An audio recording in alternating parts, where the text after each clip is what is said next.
লাখাই উপজেলায় আসন্ন দ্বাদশ জাতীয় সংসদ নির্বাচন 2024 উপলক্ষে ভোট গ্রহণ কর্মকর্তাদের দিনব্যাপী প্রশিক্ষণ অনুষ্ঠিত হয়েছে। উপজেলার বামই মডেল সরকারি উচ্চ বিদ্যালয় ও বামই সরকারি প্রাথমিক বিদ্যালয়ে এ প্রশিক্ষণ অনুষ্ঠিত হয়। প্রশিক্ষণ কর্মশালা উপজেলা নির্বাহী কর্মকর্তা নাহিদা সুলতানার সভাপতিত্বে প্রশিক্ষণটি অনুষ্ঠিত হয়।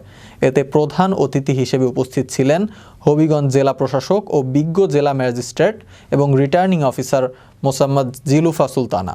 বিশেষ অতিথি হিসেবে উপস্থিত ছিলেন হবিগঞ্জ জেলা পুলিশ সুপার মোহাম্মদ আক্তার হোসেন, জেলা নির্বাচন অফিসার মোহাম্মদ সাইদুর রহমান, লাখাই থানা অফিসার ইনচার্জ মোহাম্মদ আবুল খায়ের প্রমুখ। দিনব্যাপী প্রশিক্ষণে 852 জন ভোট গ্রহণ কর্মকর্তা অংশ নেন। এর মধ্যে 45 জন প্রিজাইডিং অফিসার, 259 জন সহকারী প্রিজাইডিং অফিসার এবং 516 জন পোলিং অফিসার।